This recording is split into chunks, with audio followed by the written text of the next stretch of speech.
What's up, guys? Welcome back to the final round. I'm your host, Isaiah Leach, and today's episode, I'm going to be going over our prospect list that me and my co host Jake have come up together. It's purely opinion based, what we think. Um, it's just a little list of 20 young fighters that we think are on the rise and have a good chance of breaking into that top 10 of the division and maybe fighting for a title one day. But that's us right now. But um, our prospect list, like I said, consists of 20 fighters. We have certain rules and stuff that, you know, meet the requirements to be our be on our prospect list. You have to have at least like 3 fights, 3 to 5 fights in the UFC so far. Can't be any older than like 30, 32 years old. Um, the prospects consist of everyone top rank 6 and below. Once they break into that top 5, we kind of get them off the list because now they're at that elite level, and we do give some exceptions to like rank 6 or 7 just based on how the division looks and who they've beaten. But yeah, I'll show you who our prospects are. So this is our prospects. We've made this list at the beginning of this year. This is not what it originally looked like. There's been some movement over the course of the year due to people winning, people losing. But as you see, we at number one we have Patty Pimblett coming off a win over Michael Chandler, damn near impressive. Number two we have Anthony Hernandez, who beat Brendan Allen, and Anthony Hernandez. Anthony Hernandez impresses me each time he goes out there. And number three we have Michael Morales, who just TKO'd Gilbert Burns in the first round. Was it 2 weeks ago, I believe? Shocking. I thought Gilbert would be able to do a bit better, but Michael proved that he's another welterweight contender. Welterweight's looking amazing this year. At number four, we have Carlos Prates. He does have a loss to Ian Gary. He did look good in the fifth round, but other than that, he didn't really do much in that fight. But we're still high on Carlos Prates. As much as we don't like Ian Gary, losing to Ian Gary don't mean a whole lot based off how he lost because I do think Ian's top level in that division, like 100% top 5 level.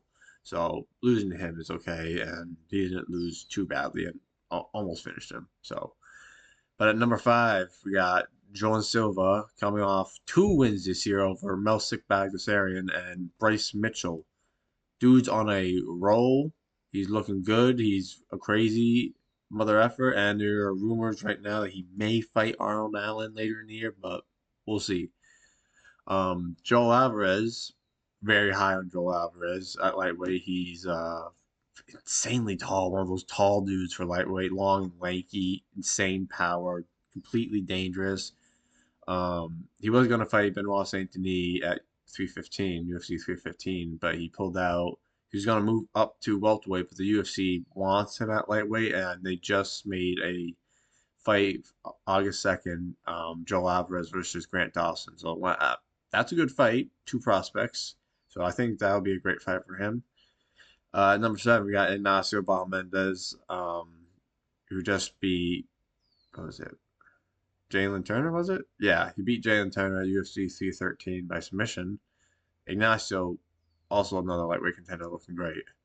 Manel Kopp at number 8. Um, he might be removed from this list. He is scheduled to fight Brandon Royval next at UFC 317. So if he ends up winning that fight, he will get removed from the list because he will be in the top 5 of the division if he's not already. But he's very fast, very like insanely fast for a flyweight, and he's dangerous. He has a lot of tendencies to poke in the eye and kick in the groin, but other than that, he's him versus Pantoja would be an exciting fight. Number 9, we got Marcio Rufi, fresh off a win over No, I'm pretty sure he's Bobby Green. He changed his name back from King Green. We got Bobby Green. He has spinning head kick knockout. Amazing. Amazing. What more can I say? Number 10, we got Josh Fan, who also fought at UFC 313 and beat Ray Soria. I'm very high on Josh Fan. He's also fighting this weekend at UFC 316 against Bruno Silva. It'll be a great fight. I think Josh gets it done. He's a bit undersized for flyweight, in my opinion, which is crazy, but his boxing combination, his boxing tendencies, oh, beautiful to watch. It's very similar to Jack Della Maddalena, who I also love watching. At number 11, we got Gabriel Bonfim, the better of the Bonfim brothers. Fresh off a win where he put Chaos Williams to sleep by a Darce choke in the second round, and that still is etched into my brain. I've never seen Chaos look like that, and Bonfim doing that, very impressive. He has one loss. Can't remember who it was. I can't remember. I should know this. I'm embarrassed. Sorry, guys, but he's very good, and I think he could be coming out a contender. But then moving down to our losers of the prospect list so far, we got Bo Dickel. Just again, Bo Nickel, off that fraud check against DeRitter. That was amazing. Everyone thought that was amazing. Watching that arrogant dude get finished by DeRitter. And now DeRitter's fighting Whitaker, so yeah. Number 12 is Bo Nickel. Then number 13, we have who I consider the better of the Basharat brothers, Farid Basharat. His last fight was last year in October, where he beat Victor Hugo. Um, no news on any fights yet, so he may get removed if nothing gets done soon, because it's been a while since he's got a fight booked. So yeah, number 14 we got Oben Elliott. Fresh off his last win was a knockout over the Juice Head Basil Hafez, and we were there for that, so that was out. That was amazing. I have a video on my phone where I'm screaming, "The Juice Head's out cold! He's out cold!" So I call him Sleeping Juicy. Um, anyway, not talking about him. Oben Elliott. He was supposed to fight Ramiz Brahimaj last week. Ended up pulling out, and now is fighting um, Shoei Karo Yan on the June 24th, the Bakucon June 21st. So he's pretty good. Number 15, we got Brian Battle. We all know Brian Battle. The Butcher ain't gonna lose a fight to a French dude. That was amazing.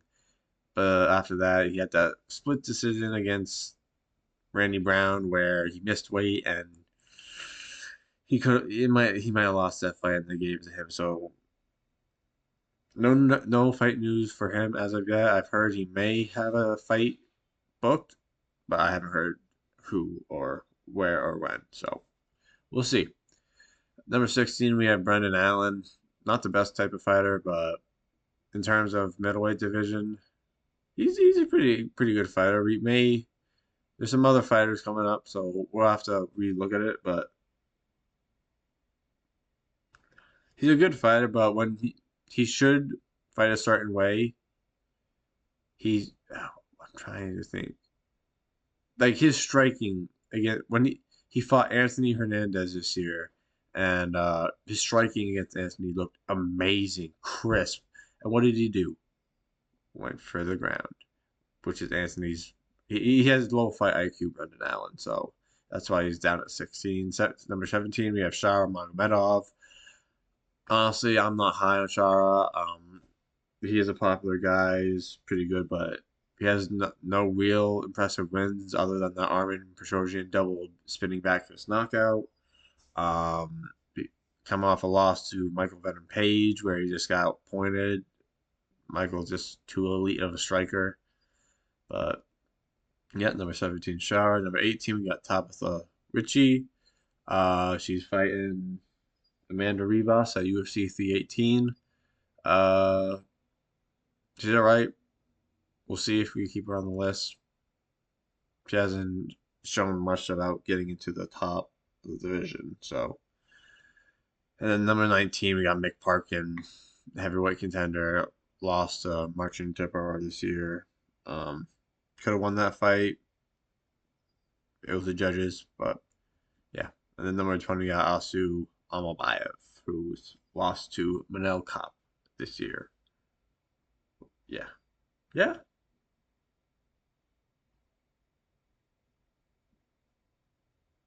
Yeah. Pretty sure. Hold on, guys. I gotta think about this for a second. Who did he fight Asu Amabayev? I don't know. Whatever. But that's our top 20 prospect list.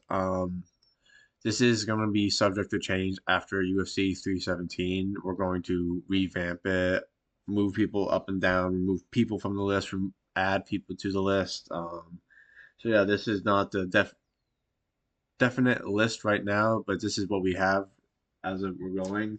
I've got my little whiteboard. You really can't see um, of the prospects that where I got their fights in the red that they're coming up. Um, and the record on the left. So I got it right next to me, so that's why I keep looking down and to the left because it's the prospect list. But yep, that's our prospect list. Tune in to UFC 316 this weekend. We're going to be there live watching. We're going to be compiling content for our channel and posting that sometime in the next week after UFC 316. So pay attention to that. But thanks for watching, guys. Hope you have a good day. Drop a like, leave a follow, subscribe, and yeah, toodle pip.